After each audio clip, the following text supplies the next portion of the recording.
Então, com a presença virtual das excelentíssimas autoridades e convidados, como presidente da Câmara de Vereadores de Nova Palma, dou início aos trabalhos da primeira roda de conversa legal, como fica o ensino e a relação ensino-aprendizagem com as aulas híbridas, presenciais ou remotas. Gostaria de cumprimentar e registrar a presença do senhor José Luiz Vieira Egres, coordenador da 8ª Coordenadoria Regional de Educação, a vereadora Jucemara Rossato, proponente deste evento, e colegas vereadores de Nova Palma presentes, professor João Alberto Cotens Gislene, secretário municipal de Educação, senhora Kelly Cristina Weise Cancian, secretária municipal de Saúde e Assistência Social de Nova Palma, professora Rosemar Vestna, professora da Universidade Franciscana, senhoras e senhores diretores e professores das escolas do município de Nova Palma, senhora e senhor funcionário da Câmara. A Câmara de Vereadores preocupada com o momento atual em que vivenciamos, em especial na educação, e tendo sido feita uma indicação pela vereadora professora Jucemara Rossato, acolhida por unanimidade pelo plenário da Câmara, decidiu oportunizar este momento de conversa, de maneira virtual, objetivando contribuir com o aperfeiçoamento e melhor aproveitamento da atual estrutura híbrido, remoto e presencial, e na busca de alternativas e perspectivas para o pós-pandemia na educação. Sejam todos bem-vindos a este encontro. Continuando, passo a palavra à proponente desta roda de conversa legal, a vereadora e professora Jucemara Rossato, para dar sequência aos trabalhos. Aproveito para cumprimentar o excelentíssimo o professor Jerônimo Siqueira Tibuch, pró-reitor da Universidade Federal de Santa Maria, que entrou na sala. Olá, boa tarde a todas e todos. Boa tarde, professor. Boa tarde, então, senhora presidente. Boa tarde, professor José Luiz. Boa tarde, professora Jucemara. Boa tarde, professor Jerônimo. Boa tarde, secretária Kelly. Boa tarde, vereadores. Tayane também, que trabalha conosco na Câmara, doutor Ditimar, assessor jurídico, nossos colegas vereadores. Gostaria, em primeiro momento, então, fazer uma saudação especial a todos os presentes, agradecer a participação, a disponibilidade, e dizer que, quando nós iniciamos o ano letivo, senti uma necessidade, uma preocupação com toda essa questão de como seria esse retorno, fosse ele presencial, híbrido, da forma como seria conduzida o ano letivo, né? E sentimos também muita insegurança com relação a isso, né, de como seria conduzida, né, essa insegurança gerada também pela pandemia, os pais questionando como que seria a questão saúde e o próprio aprendizado. Então, foi pensando nisso que propus, né, esta roda de conversa, né, para que a gente pudesse, então, discutir sobre esse assunto de que está em voga e destaque e discussão hoje. Seguindo, né, a nossa conversa de imediato, gostaria, como o nosso assunto é exatamente como fica o ensino e a relação ensino-aprendizagem em tempos remotos com aulas híbridas e presenciais ou remotas, eu gostaria, né, de Saber, então, já, né, de imediato fazer uma saudação para o professor Dr. Jerônimo, né, da pró-reitor de graduação da UFSM, também professor do Departamento de Direito, professor do Programa de Pós-Graduação em Direito, professor do Programa de Pós-Graduação em Tecnologias Educacionais, né. Como que o senhor está vendo, na verdade, como que se coloca o UFSM, como que ela está trabalhando, da forma didática, como que está, e pedagógica até o momento, né? Como que está se dando essa relação desse retorno, que a gente sabe que é uma questão que esse retorno, ele vai se proporcionar lento e gradual, eu acredito, e a gente gostaria de ver como é que a universidade está conduzindo, até porque nós temos em torno de 1h30 e a gente mais ou menos vai ver um tempo de 8 a 10 minutos para as colegas, as pessoas se manifestarem, então a gente gostaria de que o senhor nos colocasse como é que a universidade está administrando isso tudo. Seja bem-vindo. Professor Jerônimo, obrigado por ter aceito o nosso convite.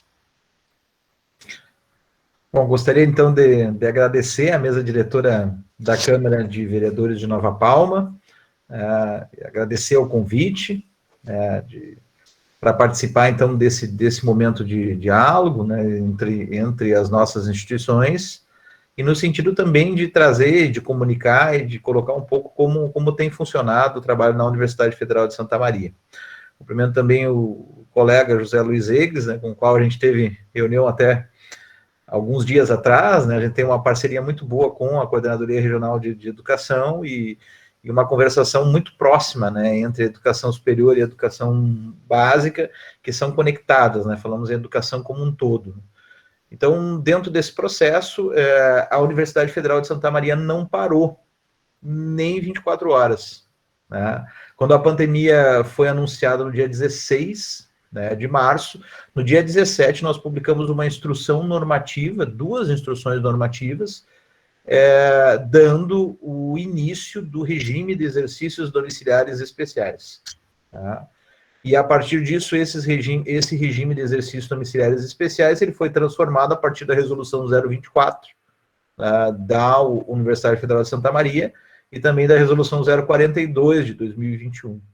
Então, nesse sentido, a gente já iniciou, né, de maneira contínua, a possibilidade de se executar a partir do ensino remoto, a partir do uso da virtualidade, em atividades síncronas e assíncronas, combinado com a ideia de regime de exercícios domiciliares que já existia na legislação da UFSM. Então, a ideia de que o estudante, quando apresentasse algumas limitações relativas a alguma doença, alguma solicitação especial que passava por determinados setores da UFSM, poderia executar essas atividades da sua residência, né? Então, a gente aproveitou esse ensejo, mas colocando a questão da interação e interatividade e da questão do ensino remoto. Então, a gente tratou de ativar as nossas plataformas, né, que já vêm sendo utilizadas. Por exemplo, o Moodle já é utilizado na universidade como plataforma de ambiente virtual de ensino-aprendizado. Ele já é utilizado na UFSM há mais de 15 anos. Então, nós temos aí capacitações constantes para o uso dessa plataforma, que é uma plataforma que permite recursos, atividades, vídeos, enfim, uma plataforma largamente utilizada dentro da Universidade Federal de Santa Maria. Além do Moodle, a gente ativou também as potencialidades do Google Classroom, porque a UFSM já trabalha com um sistema do Gmail a partir do e-mail institucional, e aí a gente tem um pacote Education Plus que fornece essa possibilidade de uso de uma sala de webconferência do Meet como essa, né, de uso de um espectro mais amplo, né, dessas ferramentas. Então, também nós ativamos e passamos a executar capacitações contínuas de uma maneira mais intensa, né? A gente geralmente tem essas capacitações anuais sobre o uso desses ambientes, mas a gente intensificou o número de capacitações. Nós tivemos mais de 30 capacitações só no ano de 2020, capacitando mais de 3.500 servidores da Universidade Federal de Santa Maria. E capacitações direcionadas também a docentes, algumas também vocês têm contato, né, alguns professores nossos, a partir de projetos de extensão, têm capacitações relacionadas com as escolas, né, com a educação básica. Então, a gente também preocupado com essa conexão escola-universidade, também com a construção dessas redes, também se movimentou nesse sentido. Então, o RED funciona basicamente da seguinte forma, né? A gente teve o RED em 2020.1, 2020.2 e 2021.1, as aulas acabam em setembro agora. Então, dentro das universidades públicas federais do Brasil, nós somos uma das universidades que está mais adiantada. Tem universidades, por exemplo, que estão recuperando 2020.2 ainda, né? E ainda questões de 2020.1. Nós fomos seguindo, né, nos semestres, mas naquilo que era possível ser executado na virtualidade a partir do RED, a partir desse regime remoto. Então, o que acontece? Todas as disciplinas teóricas, né, foram transformadas para o RED, e uma quantidade muito grande de disciplinas práticas que puderam ser adaptadas para o formato remoto. Essa adaptação ela se dá por um ato de ajuste dentro do projeto pedagógico do curso, onde a gente registra como foi feita a adaptação. Então, teve muita atividade prática adaptada para o formato remoto. Tá? Por óbvio, em diversos cursos nós temos atividades práticas que não puderam ser adaptadas, né? Dificuldade, por exemplo, estágios extracurriculares, a gente manteve quase que na normalidade a partir da resolução. O aluno preenche um termo de adesão, e esse termo de adesão ele é preenchido pelo orientador, supervisor de estágio, pelo coordenador de curso, e ele vai, então, a campo nas atividades presenciais. Claro que aí, respeitadas as regras de biossegurança de cada local de funcionamento. Então, nós temos estágios em diversas áreas funcionando. Também na área educacional, e aí como comentei dessa nossa parceria com as coordenadorias regionais de educação que envolvem a UFSM e os seus campi, na área educacional também a gente tem um acordo para execução dos estágios no formato híbrido, né, no formato remoto. E agora passando para o formato híbrido, a partir dessa nova orientação, que a gente discutiu com o José Luiz agora há pouco, né, que é a orientação do governo do estado, da SEDUC, para um formato híbrido de estágio. Tá? Então, nós temos estágios em funcionamento. Todavia, tem práticas que são impossibilitadas de serem realizadas em face da pandemia, né, e também não conseguem ser adaptadas por formato remoto. Então, essas práticas elas foram sendo represadas. Formaturas nós continuamos realizando, né? Continuamos realizando, por exemplo, só no semestre passado nós realizamos mais de 20 formaturas, né? Todas elas também utilizando o sistema remoto, o sistema de webconferência. Como vai se dar esse retorno presencial? Nós estamos na segunda-feira prevendo um calendário, mais um calendário RED, onde a gente já coloca na resolução o início do calendário suplementar, que é uma recuperação que se encaixa dentro do RED. O nosso hibridismo é aquilo que pode ser feito teórico vai ser feito de forma remota, né? Ou seja, aquilo que foi ou prático adaptado à forma remota continuará sendo feito da forma remota. E as práticas vão começar a retornar da seguinte forma, certo? Nós teremos a liberação por parte do COIE, que é a autorização de biossegurança, que conversa com a nossa comissão de biossegurança.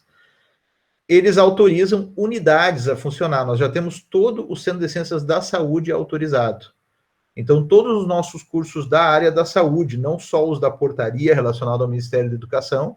Então, nós temos medicina, enfermagem, fisioterapia, farmácia, terapia ocupacional, enfim, todos os cursos que pertencem ao CCS tiveram liberação por plano de contingência. Esse plano de contingência é aprovado pelo COIE, e a partir dessa aprovação do COIE, então, ele passa a fazer planos de trabalho de retorno gradual dessas atividades práticas.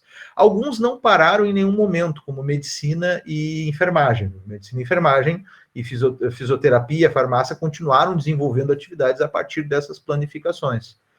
Então, agora a gente começa a estudar, a partir do plano de vacinação, as possibilidades de liberar outros planos de contingenciamento para outras unidades. E aí entram outros cursos, por exemplo, Centro de Ciências Sociais e Humanas, Centro de Tecnologia, Centro de Ciências Rurais, começam a ter liberado os seus planos, né? Quando for liberado o plano, esses cursos já podem fazer propostas de retorno dessas atividades práticas já no ano de 2021, né? A partir de agora de julho. Então, o que vai acontecer? Eles fazem isso de forma modular, começa para não encher de gente, né? Vejam, nós temos uma casa do estudante com mais de 2.200 pessoas, é a maior casa do estudante da América Latina. Então, nós temos gente de todo canto do país, né? Então, esse retorno ele precisa ser trabalhado também de forma gradual. Então, as atividades práticas, elas iniciam, primeiramente com formandos, que tem urgência, depois metade do curso, depois início do curso, tá?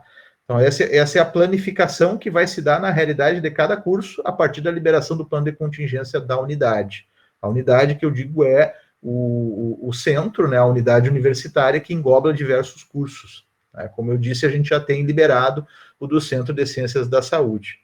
Então, com esse procedimento, a gente começa com um retorno gradual das atividades práticas e as atividades teóricas, elas continuam em rede, porque se a gente também lota a sala de aula agora e diz, ó, retorna a atividade teórica, imaginem 50 alunos dentro de uma sala agora, nesse instante, né? Não é possível, né, de se realizar isso. Nós tivemos os profissionais da UFSM vacinados agora o mês que passou, né, todos os profissionais, também, né, os terceirizados foram vacinados, todos os profissionais da área da educação. Então, é a primeira vacina, né? Então, a segunda vacina, ela é, né, agendada aí para 3 meses após. Então, isso cairia no mês de setembro, outubro, né? E nós temos os estudantes bolsistas, a gente já coletou a lista dos estudantes bolsistas e estagiários presenciais para que sejam encaminhados a partir da análise da prefeitura para o plano de contingência e vacinação. E, claro, que todos os estudantes da UFSM vão, pelo menos no plano de vacinação do Estado, né, estão previstos para até a idade de 18 anos, até outubro, né, e seria a primeira vacina.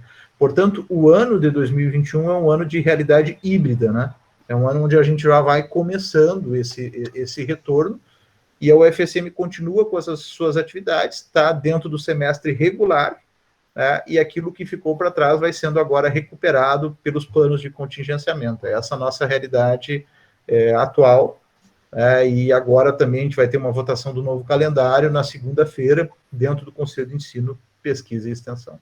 Muito bem, professor Jerônimo. Muito obrigada pelas suas colocações, muito bem. Queria fazer uma saudação especial ao doutor Cláudio Stivaleschi, que chegou, acabou de entrar, a doutora Alessandra também, e o doutor Cláudio, a gente sabe que ele tem, em função de alguns compromissos já pré-agendados, a gente, então, eu vou conversar um pouquinho com o doutor Cláudio para ele colocar para nós como que ele está vendo também essa questão desse retorno presencial, porque vários municípios da nossa região já estão retornando. Ontem também, em conversa com a doutora Rosângela, promotora da educação, ela me disse que estava, né, em conversas, em audiências com quase que todos os municípios já nesse retorno. Gostaria que o senhor nos colocasse, né, como que está vendo também a questão da busca ativa, porque a gente sabe que tem alunos que, por motivos variados, né, conexão, embora o nosso município ele ofereça todas as condições, transporte, a escola oferece, né, atividades à distância se querem pegar impressas, mas mesmo assim, alunos não retornam, né, não devolvem atividades, mas também a gente leva em consideração que cada um tem a sua história particular, né, então gostaria já de fazer uma saudação especial ao doutor Cláudio e que ele nos coloque como que ele está vendo, né, essa questão do retorno das aulas. Certo, então, uma boa tarde a todos. Eu agradeço, Josemar, a oportunidade, né, de poder estar aqui com vocês e faço questão de cumprimentar um a um aqui dos presentes, né, o doutor Adalberto, a 8ª Coordenadoria Regional de Educação, doutor Ditimar, enfim, Escola Padre João Zanella, Fernando Cassol, Gilberto Ferreira, Jerônimo Tibucci, o senhor secretário, né, João Alberto Gislene, aqui, que consta como Fugitivos Forever, né, eu acho que é uma banda de rock aqui, nem sei, depois ele pode explicar. Também nossos cumprimentos a Josemara Rossato, Kelly Vaz, Lisandra Daulago, Lucineide Rossato, Maribel Liana, Michele Dessian, a vereadora Neuza Rossato, né, no qual a sua filha é a nossa estagiária, Laura, Rosemar Vessena, Rosenilda Moreira, o diretor, né, da escola, Tiradentes, o professor Sandro, Ronaldo Turra, né, pessoas sempre com muitas boas ideias, a Tayane Padilhos Pereira, a Tânia Dalnora Canzian e o Tiago Liana. Então, Josemara, na verdade, né, eu penso assim que a gente vive, né, um tempo de grandes mudanças. Isso é a percepção que nós temos a partir da minha vida pessoal, né, que eu posso relatar para vocês, no qual, assim, eu nunca fiquei tanto em casa, né, como nos últimos tempos, e a minha família, a gente sempre, como se diz, vivia saindo, passeando, eu nunca fiquei tanto em casa, nunca fiquei tanto em faxinal de soturno, tanto aí na região. No nosso trabalho, assim, eu estou atuando aqui, atuo em nas comarcas de Faxinal do Soturno, Restinga Seca e São Cepé. No momento, agora eu falo aqui de São Cepé. Dizer para vocês que as mudanças são muito grandes, né, na nossa atuação, especialmente pela possibilidade, vou falar isso pela primeira vez, né, talvez eu repita mais algumas vezes, pela possibilidade de nos encontrarmos virtualmente. Né? Talvez antes, nunca nós poderíamos fazer um encontro dessa natureza, né? E desde já eu também te parabenizo, Josemar, os demais participantes, né, de propiciar essa mobilização. E então é nesse sentido, por breves palavras, eu tenho a convicção de que transformações muito grandes já estão acontecendo nas nossas vidas, sejam pessoais, sejam profissionais, e nós temos que, digamos, como se fala, né, acompanhar o bonde da história. Então, eu tenho refletido bastante, enfim, buscando continuar, assim, a desenvolver nosso trabalho, e, por incrível que pareça, digo, promotor, historicamente, a gente sempre se reuniu muito com muitas pessoas, e isso praticamente acabou, é incrível, né?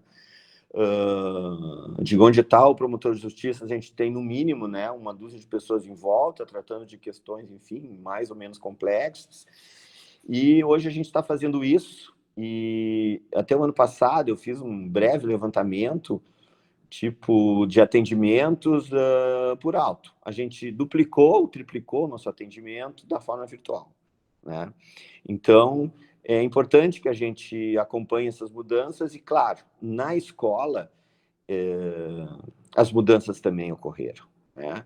E na minha concepção, na minha humilde concepção, eu acredito que nós não podemos, tipo, desculpa eu falar às vezes nesses termos, né? Chorar as pitangas. Eu sei que é difícil para o professor, todas essas mudanças, eu venho acompanhando isso de perto, mas a gente tem que pensar em soluções alternativas, né? E acreditar que as alternativas são viáveis e são possíveis, né? Então, hoje se questiona, né, até o título ali do encontro é se, enfim, aulas presencial, aulas híbridas, aulas virtuais, e pensamos nós que é através da conversa, do diálogo, enfim, da experiência de cada um que nós temos que construir isso. Mas uma questão que eu quero colocar e deixar assim para vocês, se o ensino tradicional, como ele sempre foi, até então, digamos, pré-pandemia, se ele era satisfatório. Eu friso isso, os professores se dedicam ao máximo, os alunos, enfim, as famílias também, cada um com as suas possibilidades, virtudes e carências, né? Também se empenham, mas aí mudanças ocorreram, tipo, os pais terem que ensinar os filhos em casa. Por isso que, assim, na nossa, digamos, singela visão, é importante, sempre foi que os pais participassem do processo educativo, né? E eu acho que a gente tem que cada vez mais incentivar isso, com ou sem pandemia, e a questão que se coloca é essa: será que o ensino tradicional tem sido suficiente? Será que a gente consegue hoje, enquanto professor, enquanto profissional da educação, ou enquanto pais, prender a atenção do aluno numa sala de aula? Não que a gente tenha que romper com tudo, muito antes, pelo contrário, temos que valorizar toda uma trajetória histórica, mas eu volto a dizer, mudanças muito grandes vêm ocorrendo. E pensamos nós que nós devemos acompanhar essas mudanças. Como? Exatamente como? Eu acho que nós temos que construir essa forma, né, de mudança. Mas eu dou um exemplo para vocês, né, que nós estamos cada vez mais trabalhando. Eu vou encerrar aqui essa minha breve fala, mas eu quero daí ouvi-los também, mas provocá-los nesse sentido. Eu venho cada vez mais atuando sob a forma de projetos, né, buscando também alternativas soluções, e até a professora Simone Pesamosca, né, que me deu uma abertura muito bacana. Eu adquiri um primeiro livro de ensino híbrido, né, e estou lendo na forma virtual também. Eu nunca tinha lido de forma virtual, e que tem recursos incríveis também. E agora estudando também sobre aprendizagem por meio de projetos. Assim, ó, o universo que se abre através desse aparelhinho aqui que eu falo para vocês. Né? E não que a gente tenha que romper com tudo, mas, sei lá, talvez, né, a forma híbrida, não sei também, né? Mas utilizar-se e, vamos dizer assim, apropriar-se, utilizar-se e aplicar-se o recurso tecnológico, ele parece-me que é uma mensagem que o coronavírus nos deixou. E essa mesma mensagem que propiciou, até nós brincávamos esses dias, imagina se isso aí ocorresse há 5, 7, 10 anos atrás. A gente não tinha esse celular para conversar. Eu mesmo consegui falar com meus pais o tempo todo, né, através, enfim, do vídeo, do celular, e manter-me, assim, afetivamente, digamos, preenchido. Né? Então, essa é a reflexão que eu deixo, né?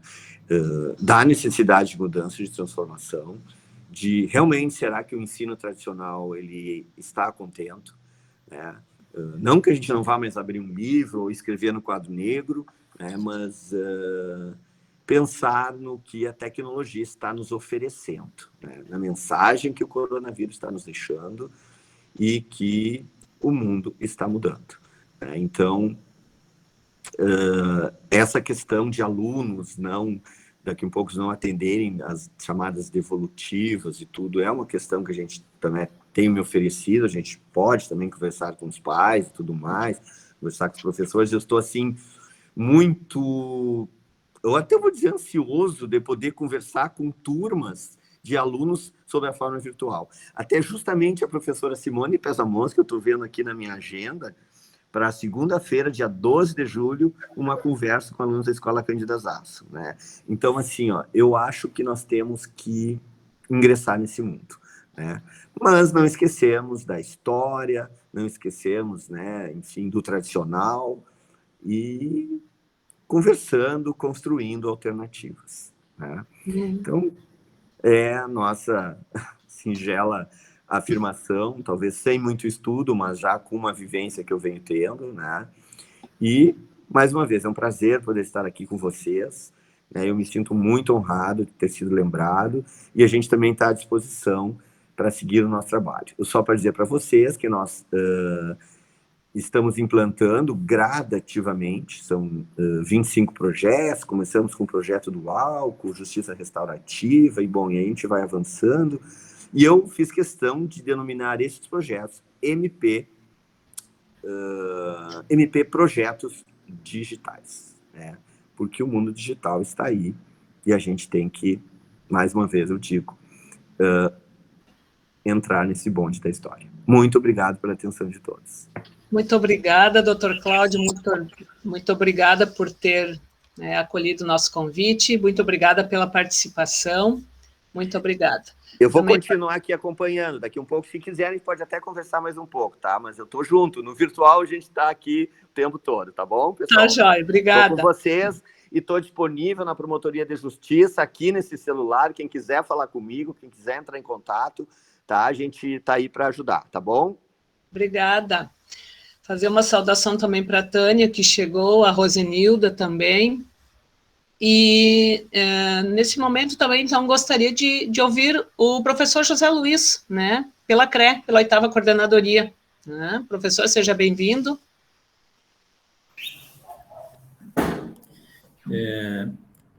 Boa tarde a todos, especialmente a mesa diretora, a nossa vereadora Neuza e a vereadora Josemara, proponente desta conversa, né? Me sinto muito honrado de poder fazer parte de um grupo de conversa tão qualificado como todos aqui presentes, né? Então, em nome da coordenadoria, nossa saudação a cada um e a cada uma de vocês, né? E aqui permitam-me que eu faça uma saudação também ao secretário do município, professor João Alberto, e aos professores da nossa rede do Estado. Sintam-se todos abraçados virtualmente, né, pela equipe da 8ª Coordenadoria Regional de Educação. Bom, eu vejo que esse período de pandemia, datado para nós, né, do início do ano passado, mas do ponto de vista profissional, eu diria assim, né, porque nós já tínhamos notícias que esse processo acontecia em outras partes do mundo, só não tinha chegado para nós aqui. Aí, a partir do dia 16, 17 de março, aquela discussão mais intensa, e no dia 19, então, o decreto do governador suspendendo as atividades presenciais na rede.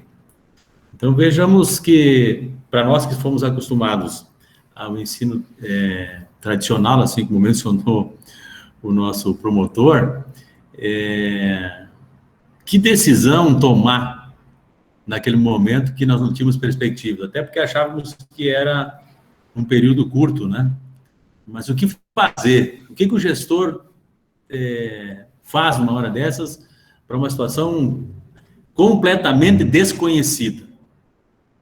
Então, me parece que essa é uma reflexão que a gente deve fazer, porque às vezes a gente fazia a discussão dos acertos e dos erros, ou dos erros e dos acertos, nós temos que levar em consideração também, né, a delicada situação de quem faz gestão, e aqui todos nós fazemos, de certa forma, gestão, né? Somos lideranças das nossas comunidades, professores, vereadores, universidades, né? E aí nós adotamos na rede, então, por decisão, por um diálogo com a secretaria, enfim, os coordenadores regionais, de começar, de certa forma, a fazer um tipo de educação que nós não conhecíamos, mas não perder, com o objetivo de não perder o vínculo com os alunos. Nós precisávamos, naquele momento, de fato, manter o vínculo, né? Não abandonar esses alunos e essas famílias, e aí começamos, então, com o que nós denominamos como as aulas programadas. Pelo WhatsApp, pelo e-mail, pelo Facebook, os diretores questionando como é que fazia, desde que chegue na família e desde que chegue no aluno, vamos fazer isso porque nós precisamos dar conta disso, construindo para e passo a cada dia, dando um passo para frente, às vezes 2 para trás, mas ir construindo alternativas, né, de oferecer a educação da forma que era possível. Nós trabalhamos com a rede pública, portanto, nós temos um compromisso de atender a todos, né?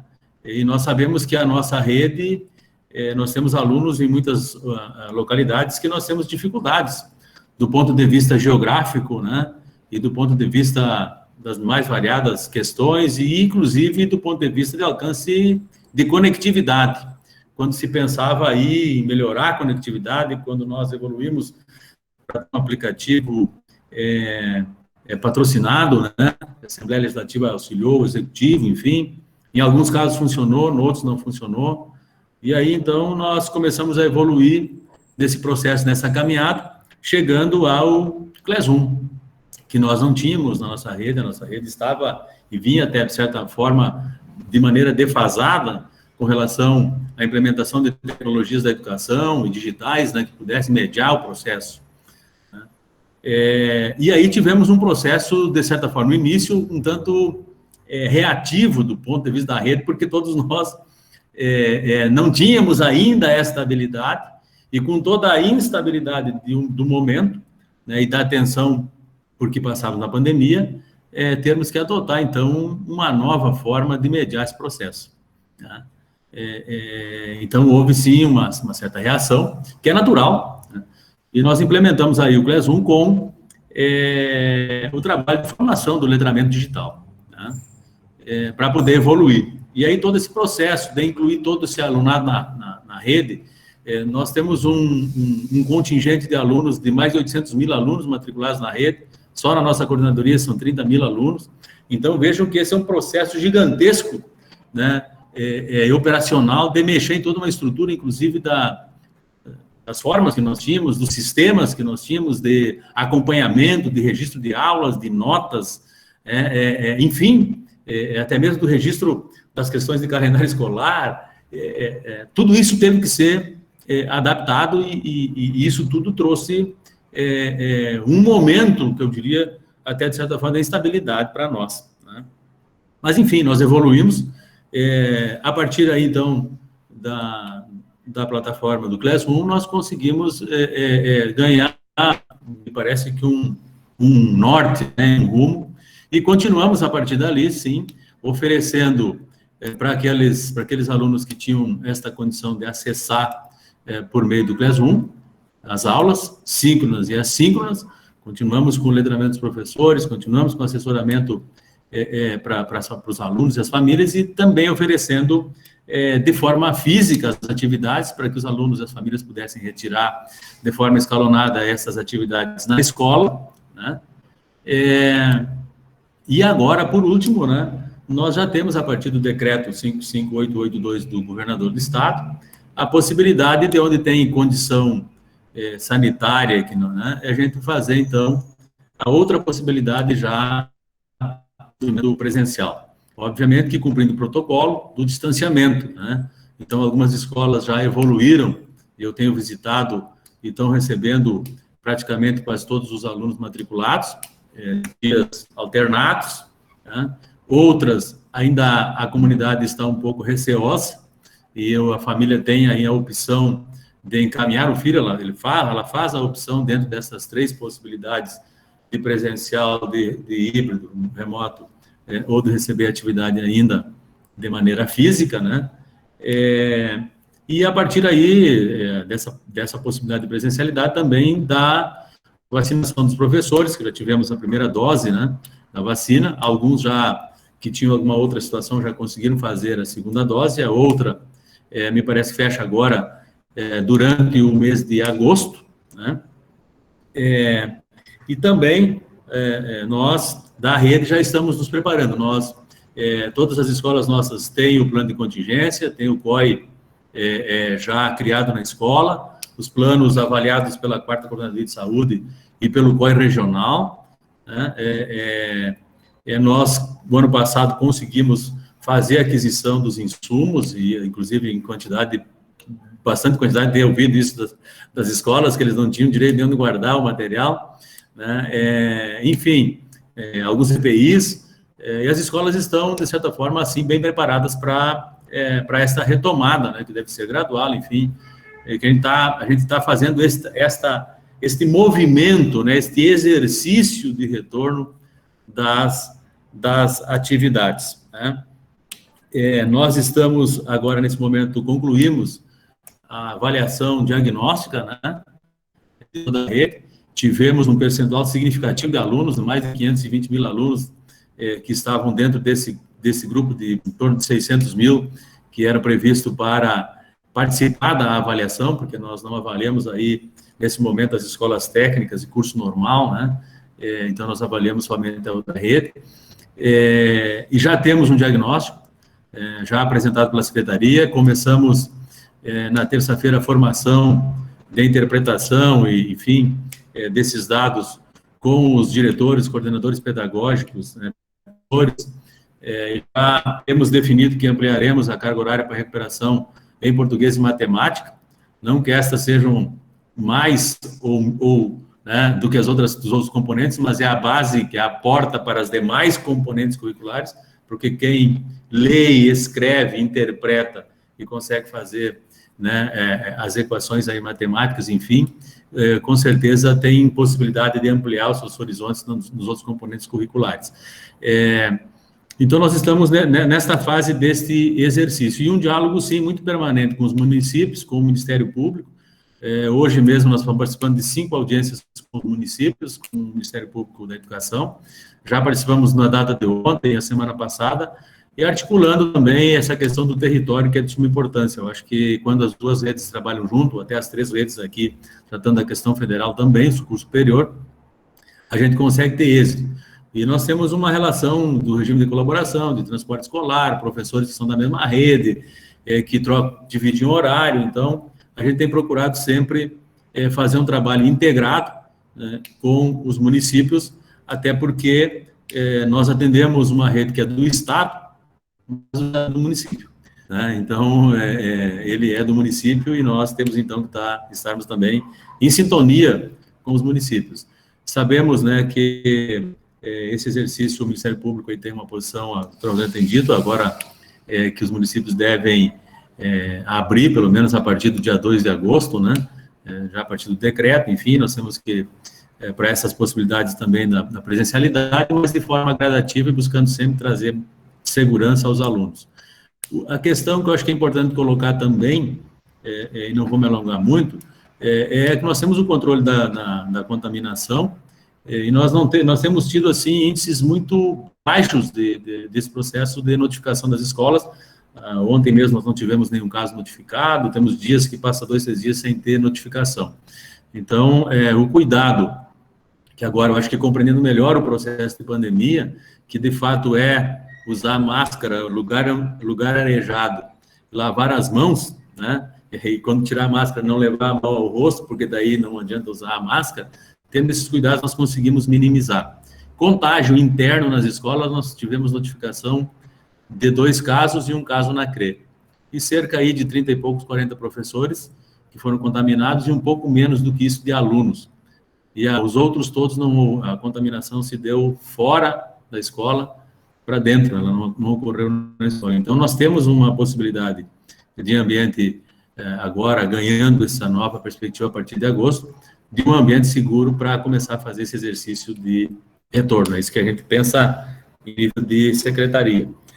E oferecemos aí uma série de plataformas, o Elefante Letrado, o Árvore da Leitura, os Chromebooks, né, como forma de auxiliar os professores, os regentes de classe, enfim, e as nossas equipes que estão nas escolas para alcançar a educação que é nosso dever ofertar aos nossos alunos, nossos jovens. Tá bem? Eu acho que por isso nesse momento era isso, depois eu fico à disposição se tiver algum questionamento. Muito obrigada, professor José Luiz, muito obrigado pela sua colaboração.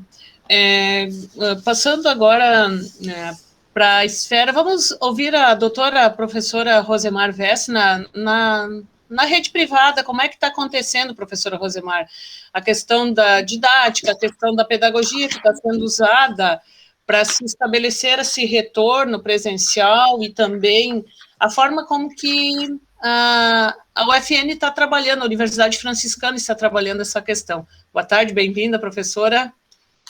Boa tarde, é um prazer estar aqui com vocês, né, na mesma terra natal, vizinha da Neuza, da presidenta. Então, minha saudação à presidenta e aos demais vereadores, às autoridades aqui presentes da instituição da Universidade Federal, o secretário de Educação, meu colega João Alberto. Na realidade, nós temos muitos colegas aqui, né, o Sandro, e todos os colegas diretores de escola que também estão aqui participando, a Kelly, representando a Secretaria de Saúde, e a proponente, claro, a Jusemara Rossato, que desde março vem conversando, vem fomentando essa ideia, e que é muito relevante nós estarmos aqui hoje à tarde. Bom, eu falo de um espaço da Universidade Franciscana, que é uma instituição comunitária, e no dia 17 de março, era uma quarta-feira, que saiu a portaria 343, né, de 17 de março de 2020, suspendendo as aulas presenciais. Então, nesse mesmo dia, eu estava em Santa Maria, me desloquei até Nova Palma, e já veio a orientação de que nós iniciássemos as aulas de modo remoto, síncrono e assíncrono. Na semana seguinte, a gente já organizou os planos de estudo, reorganizou os planos de estudo. Mas nós temos disponível, como o professor Jerônimo já falou, a plataforma Meet, Teams, o Moodle. Então, a gente tem toda essa infraestrutura. Minha filha veio junto, minha filha estava no 3º ano do ensino médio, numa escola privada, veio junto, passou a estudar desta forma. Hoje ela teve aula, ela foi aprovada, né? Eu estou contando toda essa história para nós contextualizarmos. Ela foi aprovada em Direito e teve aula com o professor Jerônimo hoje pela manhã. Ela disse, ai, meu professor. Então, mas isso é todo um contexto de uma realidade, de um extrato social, né? E o que nós queremos acolher aqui é todos os estratos sociais. São todos os contextos que nós temos como educadores de atingir. E como vamos fazer isso? Então, eu fiquei pensando assim, refletindo, me preparando, claro, para esse momento tão importante para o município de Nova Palma. E então eu fiquei pensando assim, como que nós podemos fazer com mais eficácia isso? Então nós devemos respeito, então, à pesquisa. Nós precisamos todos estudar muito sobre isso, nos reunir, os professores, os diretores das escolas, os professores, né, refletir com sabedoria sobre o que nós estamos fazendo, com parcimônia sobre essas questões. Temos mais do que nunca trabalharmos em equipe, mas precisamos de suporte financeiro, de infraestrutura de recursos humanos e tecnológicos, não é? E mais do que tudo, de muita criatividade e de predisposição para trabalhar para o imprevisto, porque a pandemia nos pegou de sobressalto, e ela nos fez trabalhar com o imprevisto. Então, os professores, lá no espaço de sala de aula das escolas, a gente trabalha muito com imprevisto, a gente tem um planejamento, uma programação. Eu fui professora há 25 anos na escola estadual, daqui a pouco, hora cívica, daqui a pouco acontece um imprevisto até com um aluno dentro da sala de aula, e nós temos que trabalhar e guiar e reorganizar as nossas aulas de acordo com o que está acontecendo naquele momento. E a pandemia fez esse imprevisto global, não é? Então, nós temos hoje um novo desenho didático se apresentando. E esse novo desenho didático nos trouxe reflexões, né, sobre o que nós vamos fazer para ter uma linguagem motivacional com esses nossos alunos, para eles retornarem de fato. Porque isso nos 2 anos para um ser vivo, porque eu venho da área da biologia, né, e para um ser humano, que é um ser vivo, ele se adapta, ele se acomoda também, né? E isso causa uma certa estabilização da pessoa, do ser humano. E como é que nós vamos agora dizer, olha, numa noite fria de inverno, como foi terça-feira, você vai ter que se deslocar até a sala de aula e dar aula para os alunos, com a porta aberta e com as janelas abertas, tá? Para não correndo o vento, devido à presença, para impedir, né, a contaminação. Então, isso gera e vai gerar conflitos, vai gerar discussões, vai gerar reflexões e desestabilização novamente. Como a pandemia nos desestabilizou, agora vai nos desestabilizar de novo. Então, como que nós vamos voltar com motivação, com energia, com alegria, com paixão para dar aula, né? Então, nós também vamos precisar de um suporte nesse sentido. Então, pelo que a Jucemara nos provocou, não é? A UFN, ela caminhou mais ou menos parecido com a UFSM.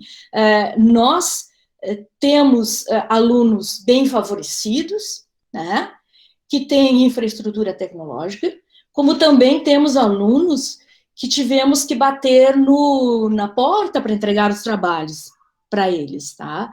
Então, tem esses dois lados, mas o aluno adulto, ele tem responsabilidade pela sua autoformação, pelo menos presume-se que tem.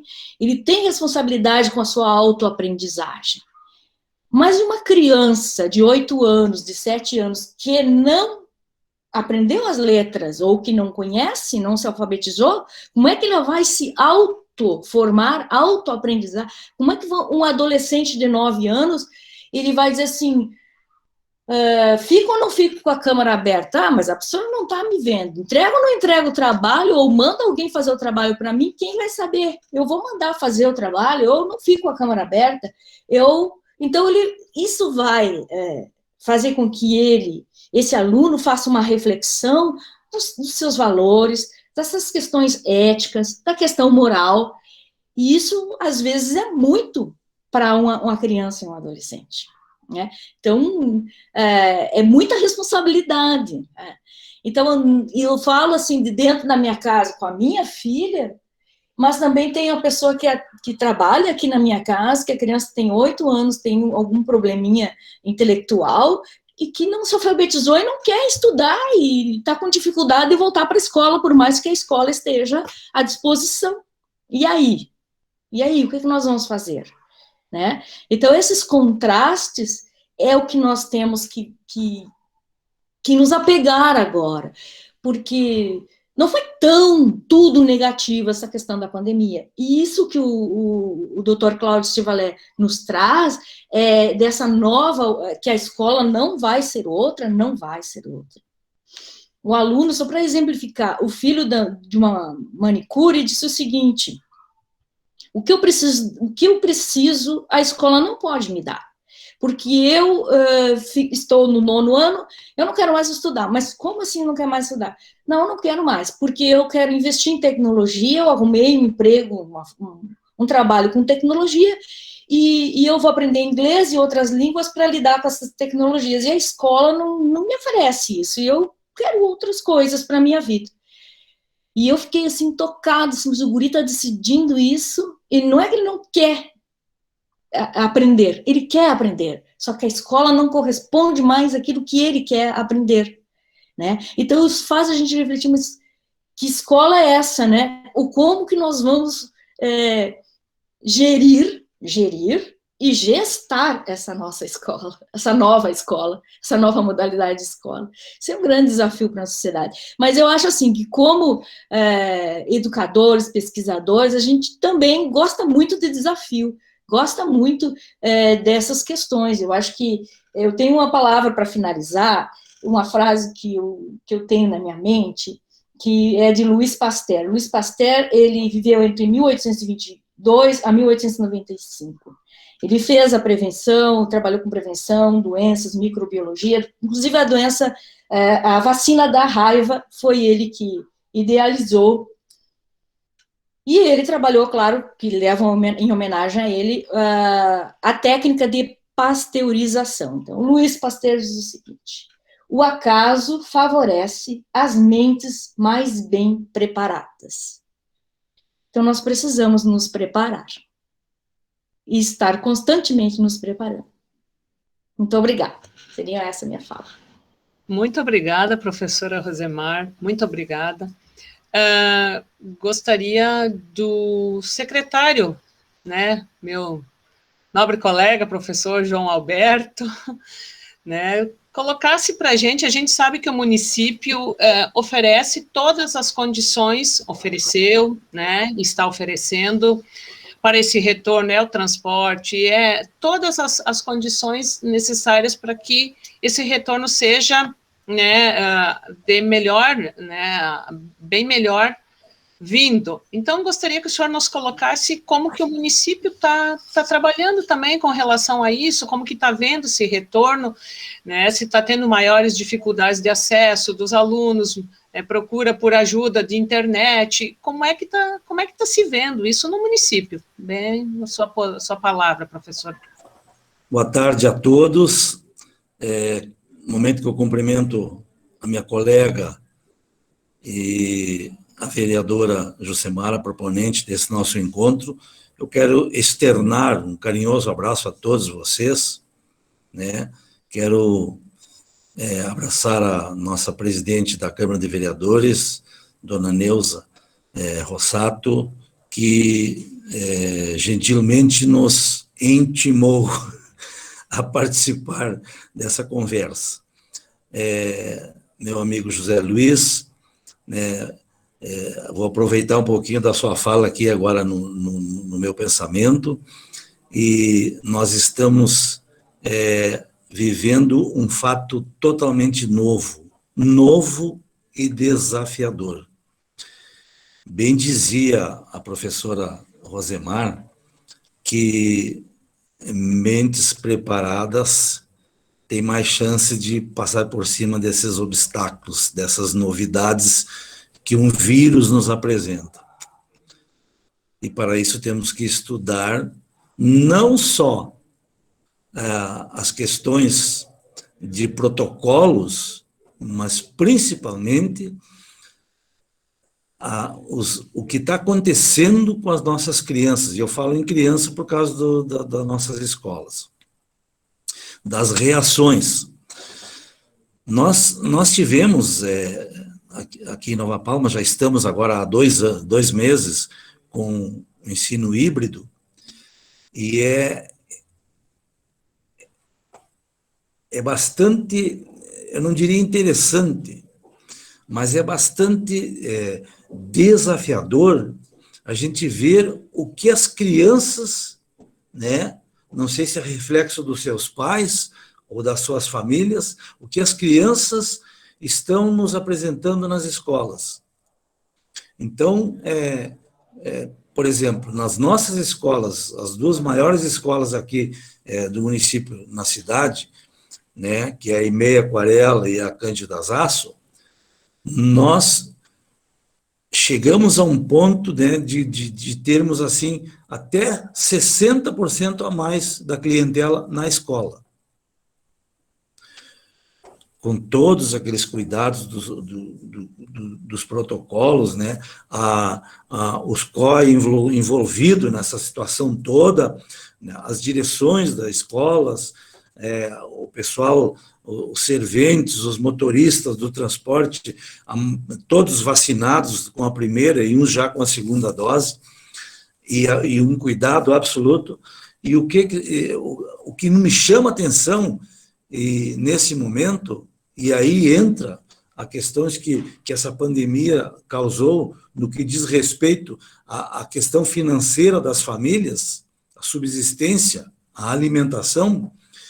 Nós, neste mês agora, que entramos em julho, nós tivemos uma diminuição gradativa da clientela na escola, professor José Luiz, em função de que os pais tem 2 alunos, estão mandando um na escola e outro estão segurando em casa para receber aquele kit de alimentação que o FNDE nos impõe de entregar esse kit para quem não está indo na escola.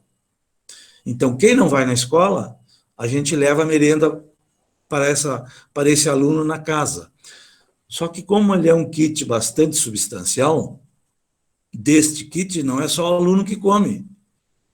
É o pai, a mãe, o irmão, né? Daqui um pouco o avô, a avó, todo mundo junto, e os pais estão tirando a criança da escola para que eles possam receber pelo menos um kit, ou até os 2 filhos. Tem gente com 3 filhos na escola, e cada um tem direito a esse kit de alimentação. Aí eu pergunto, bem dizia a Rosemar, como é que nós vamos botar na cabeça dessas famílias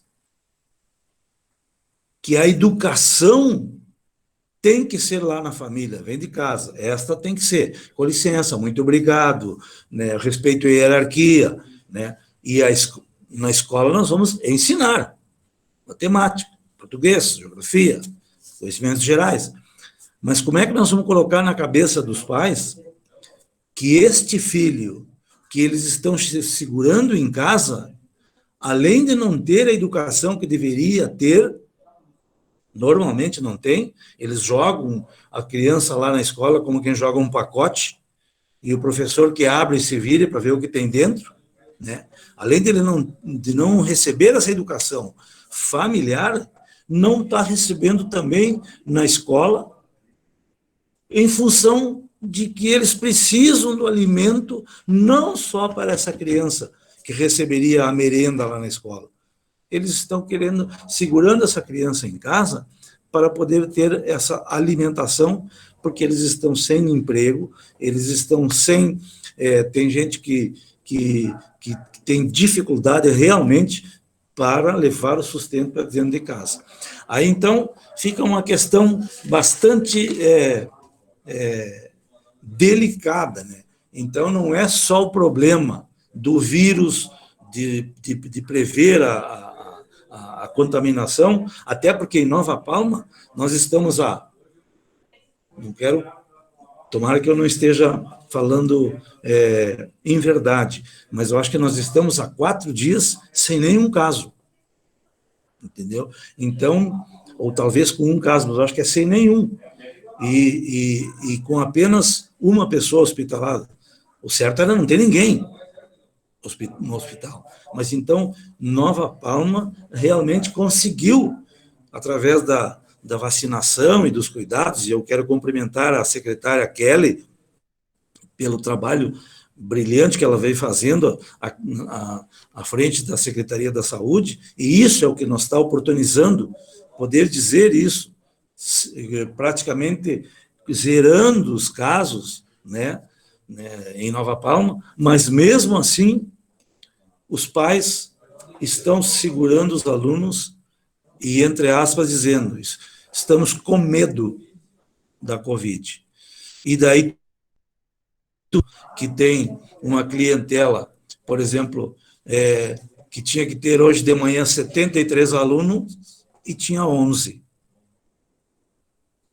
E daí tu vai fazer o quê?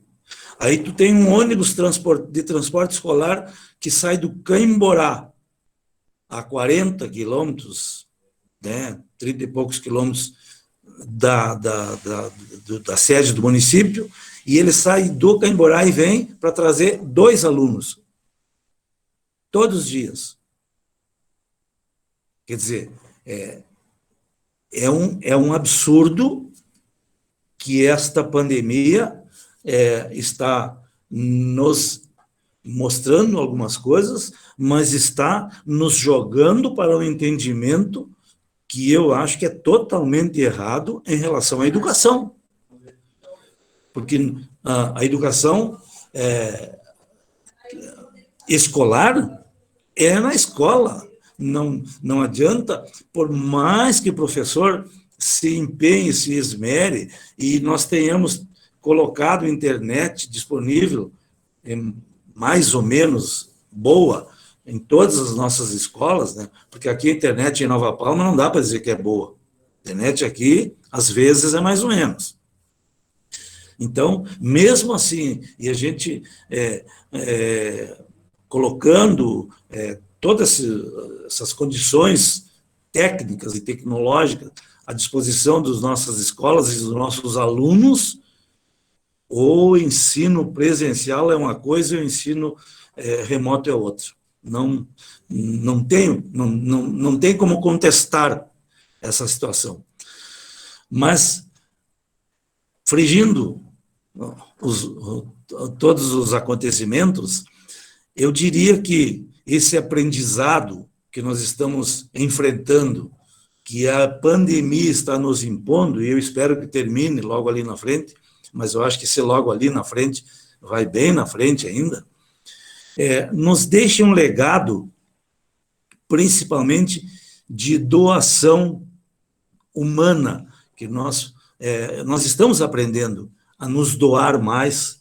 Aquilo que o nosso promotor, o Estivalete, dizia, que esse aparelhinho faculta o relacionamento e o estar junto com os pais dele, faculta a nós também estarmos junto com os nossos alunos, junto com alguns pais dos nossos alunos, junto com as nossas lideranças, assistindo o trabalho dos nossos vereadores na Câmara de Vereador, assistindo as nossas lideranças da nossa universidade, como o professor Jerônimo, né, e do nosso coordenador José Luiz, a gente tem a oportunidade de nos relacionar através desse aparelhinho, que nem disse o nosso promotor, sabiamente o nosso promotor Estevalé. Mas, professora Rosemara, eu espero, sinceramente, que a gente possa conseguir vencer esse desafio e passar por cima dessa dificuldade imensa que leva as nossas crianças a ficarem em casa para poder se alimentar e alimentar os seus familiares mais condignamente. E para isso nós vamos ter que tomar sérias decisões e sérias medidas, como, por exemplo, instruir, já começar desde agora nas nossas escolas, que o aprendizado não é só para o vestibular, o aprendizado tem que ser também para a vida. O aluno, ele tem que saber que na escola, e isso a gente está procurando pedir para os nossos professores, induzir os nossos professores a preparar os alunos também para a vida. Porque se o aluno depender somente da educação que ele recebe na sua família, meu Deus, não vai ser fácil.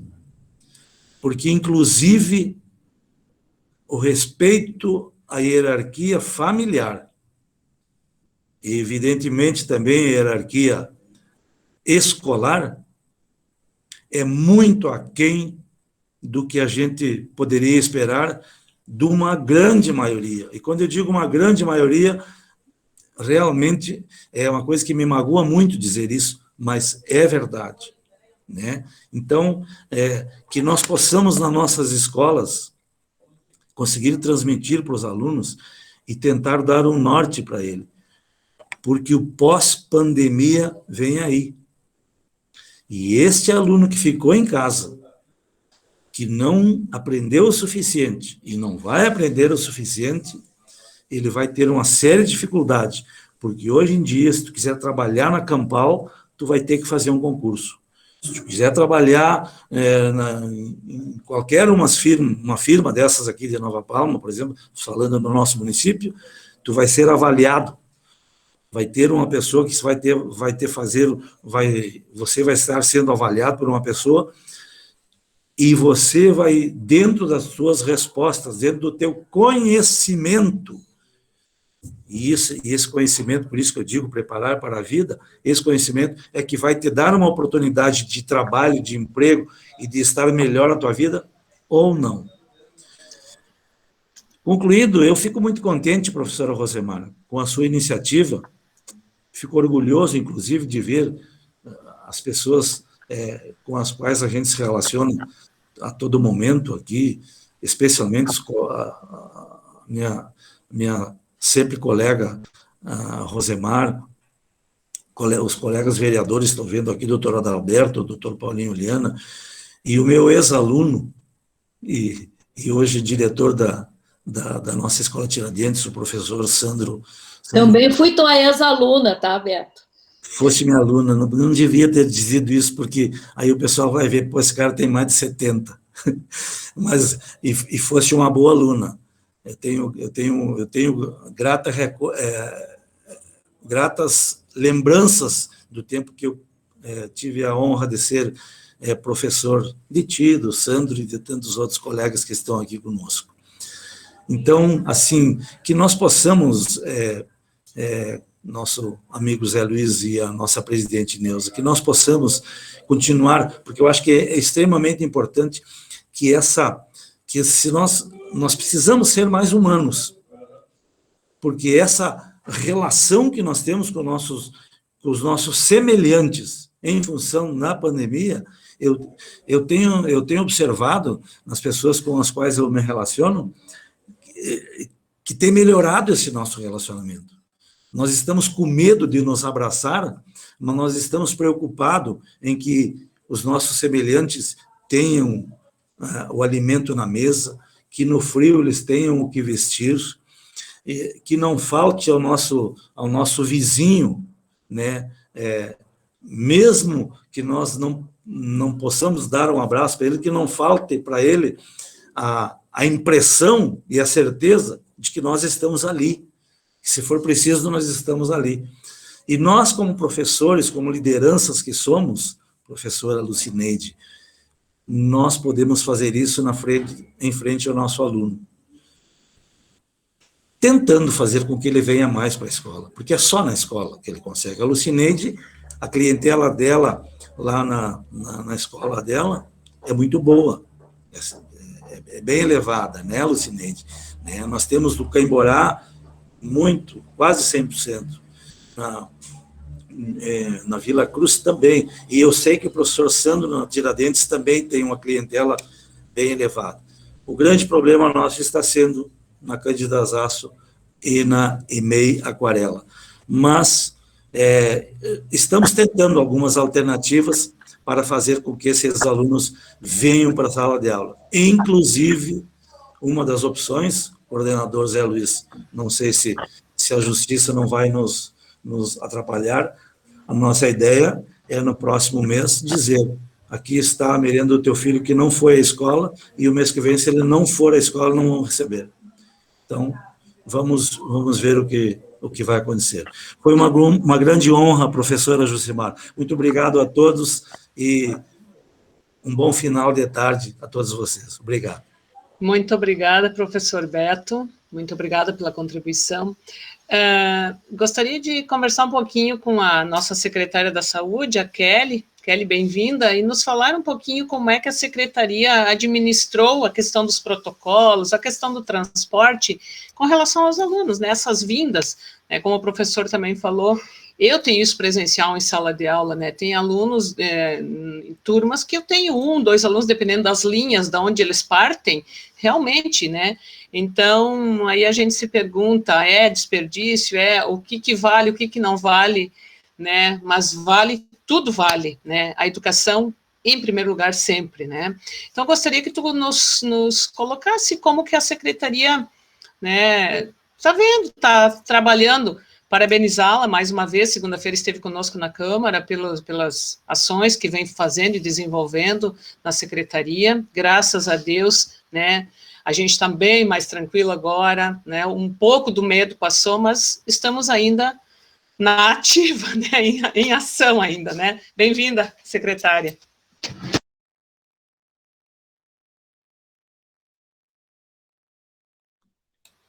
Kelly? Boa tarde. Boa tarde. Primeiramente, agradeço também por ter essa participação aqui na roda de conversa, né. Estão me escutando bem? Então, assim, agradeço realmente, né, e cumprimento a todos os presentes que estão aqui, de momento, e realmente, assim, eu digo para todos que eu converso, não só em questão de trabalho, mas também questão pessoal e familiar, a pandemia em si, ela é uma situação totalmente incerta, né, o vírus é uma questão que tu não tem o ponto final, né? Você não sabe quando ele vai terminar, qual ponto ele vai chegar, né? Então, ele gera total insegurança, realmente. E quanto a isso, é realmente o que foi falado, e complemento ao que todos já falaram anteriormente, sobre a questão de ser um desafio, realmente, né? E essa questão de retomada das aulas, que justamente ontem fez um mês, né, do retomada das aulas presenciais aqui no nosso município. E quanto a isso, eu quero também acrescentar uma parabenização ao meu colega secretário de Educação, né, João Alberto, também juntamente com ele a coordenadora pedagógica, a Márcia Maier, que estão fazendo, sim, um trabalho exemplar, realmente, né, quanto à questão dessa retomada das aulas presenciais, seguindo todos os protocolos que são orientados, né, quanto a algumas dúvidas, algumas questões que eles tenham pertinentes, retomam a mim e a gente, né, troca essas comunicações, né, mas, assim, realmente, a volta às aulas é uma questão muito importante, e quanto ao que se passa, a questão da pandemia em si ainda preocupa, acredito, alguns da família, sim, né, muitos tendo ainda algum familiar de mais risco em casa, né, com essa insegurança de talvez mandar a criança ou o aluno a retomar a aula presencial. Mas eu digo que realmente esse desafio vem, então nós temos que seguir, né? E eu sou uma mãe que realmente mandou o filho, né, de 4 anos para retomar, né, o retorno à escola, e isso realmente percebo que faz falta com certeza, e complemento, né, a questão da educação, a educação realmente vem de casa, né, a educação é de casa, e a escola em si, ela vem para complementação, né, para realmente ele ir lá e aprender ao que ele vai depois seguir, né, e quanto a isso, a questão até de questão pessoal, passando por isso, eu complemento que vejo a diferença que dá o retorno do meu filho chegar na escola e não ter mais esse dia a dia que ele tinha, né? Se perdeu aquele cotidiano, aquela questão diária de ver sempre os colegas, de ver sempre diariamente o professor, né? Primeiros dias foi uma questão, parece, de um sofrimento para ele. Ele não queria permanecer na escola, né? Não querendo ter o distanciamento, né? Mãe, eu não quero. Mas, assim, conforme foi passando cada semana, ele permaneceu. E assim eu tenho esse retorno, como ele está gostando, como ele está tendo esse contato novamente, mesmo que seja mais longe dos colegas, né? Mas seguindo isso, né? Então é isso que eu penso dessa forma, a gente tem que seguir sim, dentro de todos os protocolos, se cuidando e tudo mais. Aqui no nosso município, realmente, em Nova Palma, estamos tendo essa redução dos casos, né? Semana passada nós vínhamos tendo sempre um caso a cada dia ali. Realmente, ontem tivemos mais de um caso, e hoje, de momento, também nenhum caso, né? Temos 2 pacientes internados, mas estão fora do município, né? Mas já passamos por situações bem críticas, né? A questão da saúde, aqui o vírus aqui no nosso município, realmente o auge mais foi realmente em final de abril, né? Justamente em questão de 20 dias que eu tinha iniciado aqui a secretaria. E realmente estamos seguindo um trabalho que eu vejo assim, quanto a vacinação, né, que está conseguimos também avançar na idade, conseguimos também vacinar aos professores, né, e vejo, assim, que os cuidados também, né, justamente o cuidado que a escola tem dentro, né, quanto à questão de seguir os protocolos, né, o COI realmente de cada escola realmente bem empenhado, né, juntamente para a gente não ter alguma questão de aumento de casos, né. Então, realmente, assim, é uma questão de seguir, né, e como eu disse de início, é uma questão incerta, né, não se sabe realmente se vai se terminar esse vírus. Ao meu ver, eu vejo como realmente que não, que ele terá uma questão contínua, né, uma prevenção será sim a vacinação, né, mas não se pode deixar a escola de lado, não se pode deixar esse estudo, né, parado, né, então, por isso que eu digo assim, escola é muito, é um eixo principal, né, para crianças, adolescentes, enfim. Então, realmente agradeço a minha parte, Eu a acho minha que fala, sim, pode ser. a minha fala seria essa, então. Ok, secretária, muito obrigada pela contribuição. Pessoal, nós temos ainda a doutora Alessandra Dalago, ela é médica oncologista com mestrado e doutorado pela URGS de Porto Alegre, formada pelo FSM, trabalha hoje, atualmente, desde 2009, em Bruxelas, no Instituto Jules Bordet. Se eu falei errado, tu me corrige depois, Lissandra.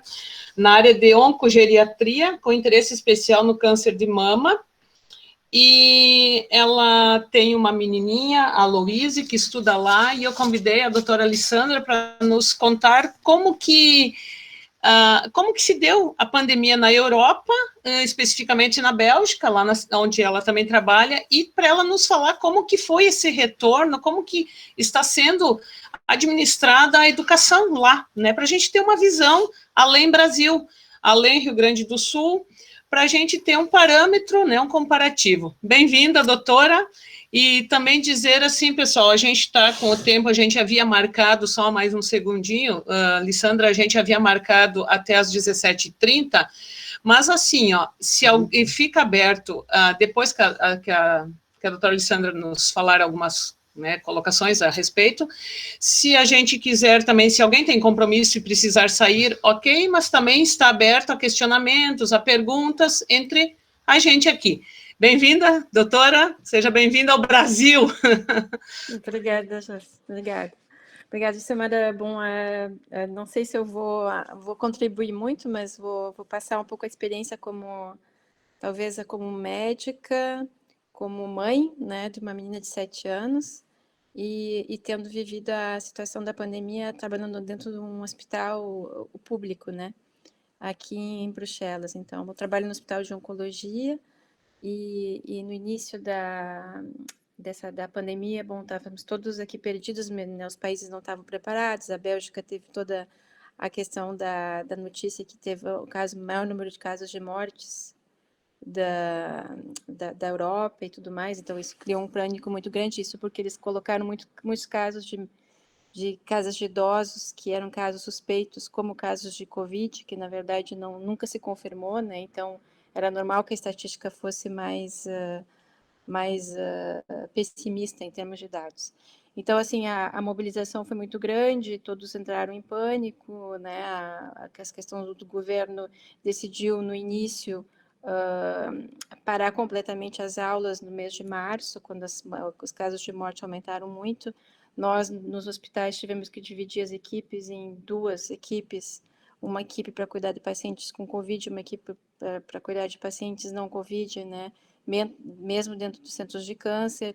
Então, assim, a carga de trabalho foi enorme, né? A gente teve que fazer trabalhos, eu já com mais de 15 anos de experiência profissional, tive que fazer coisas que eu não fazia desde a minha época de formação, né? Para dizer que os recursos, né, mesmo no país com maiores condições, também foram escassos, né? E que aqui a crise da saúde pública também existe, né? Então, tudo isso foi superdimensionado e a gente teve que realmente ser muito criativo e muito solidário, né, entre todos para poder afrontar, e numa situação de estresse no início também, que todos tinham medo de pegar o vírus, né?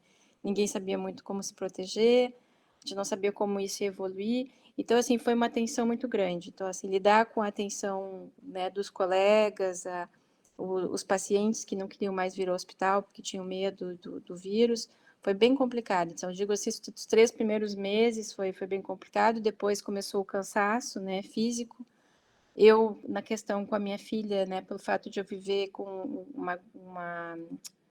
uma guarda partilhada, né, com a minha filha, eu tive que também mobilizar esforços para poder conseguir ficar com ela os dias que ela ficava comigo, sabendo que eu tinha que trabalhar sem poder tirar férias, porque minhas férias também foram canceladas por conta dessa pandemia. Então, assim, eu acho que as crianças, no primeiro momento, que tiveram completamente fora da escola, no caso do primário, durante 2 meses, foi bem difícil, né, porque os professores não estavam organizados, porque os pais não podiam ficar com as crianças, não tem o papel de professores em casa, então, e essa questão toda, né, de usar o computador e tudo mais, é como se estivesse no Brasil, quer dizer, todo mundo tem essa dificuldade, acompanhar as crianças para fazer isso. Então, a Luísa voltou para as aulas nas últimas 3 semanas, que eles resolveram reabrir, né, o esquema, porque os dados da pandemia estavam melhores depois da primeira vaga, E aquelas 3 semanas para ela foram cruciais, assim, eu senti que realmente foi o que fez uma grande diferença, porque ela passava do maternal para o primeiro grau. Essa transição, assim, ela mesmo sendo criança de 6 anos, assim, eu vi que ela agradecia muito de poder ter feito os coleguinhas também, que eles se encontraram, né, todos, porque a criança perde completamente a noção, assim, eu senti isso como mãe, senti isso com meus, né, os colegas, que as crianças ficam muito perdidas, né, e eles têm aquela lavagem cerebral, aquela coisa de dizer assim, olha, não pode encostar no coleguinha, não pode abraçar, não pode isso, não pode aquilo, eles não entendem porque eles são crianças, né.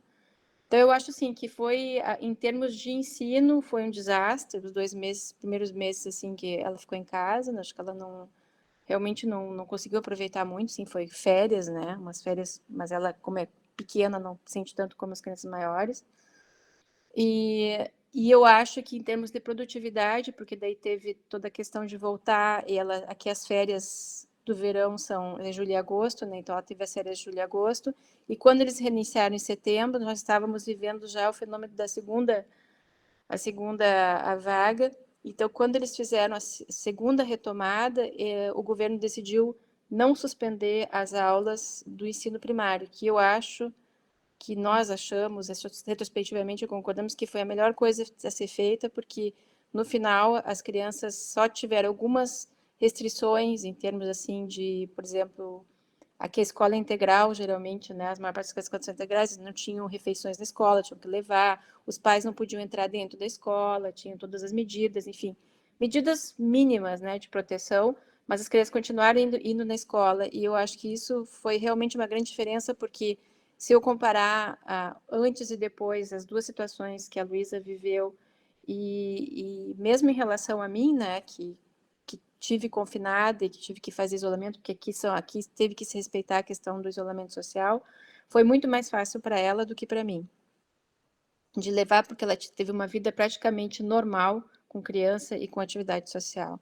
E os hospitais se adaptaram, né? Os hospitais se adaptaram com as medidas, então a gente acabou aprendendo, né, a viver com a situação do Covid. Até agora, apesar da vida estar voltando ao normal, né? É mesmo que a gente duvide que vai voltar completamente ao normal, mas parece que volta cada vez mais ao normal.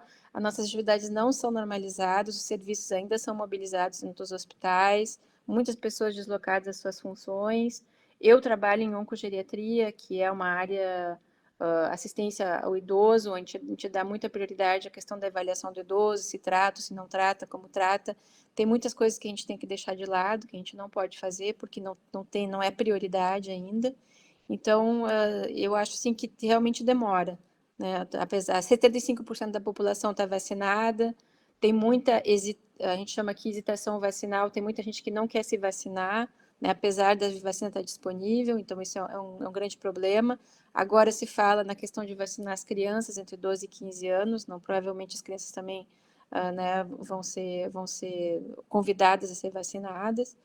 Então é uma questão de adaptação e de tempo, né? Mas eu acho que ninguém estava preparado para isso, e não acredito que estejamos preparados para outras pandemias, né? Infelizmente, eu acho que isso está longe de acontecer, né? Porque é tudo uma questão política, econômica muito grande, e realmente é bem complexo, é bem difícil lidar com isso, mesmo estando no país, que é um país que, em comparação com o Brasil, né? Não é nada, mas é realmente bastante complexo. Não sei se vocês têm perguntas específicas que eu possa ajudar. Tá bom, muito bem, obrigada mesmo, doutora Alessandra. Eu passo para a nossa presidente, a vereadora Neuza, que faça as considerações. Eu não sei se tem alguém que tem questionamentos, mas antes eu gostaria de fazer um agradecimento especial a todos os convidados que participaram, e meu muito obrigada. Passo para a nossa presidente, então. Assim, Jucemara, o Gilberto levantou a mão, eu acho que poderá haver alguns questionamentos, se alguém quiser fazer alguma pergunta, o Gilberto, pode fazer, Gilberto.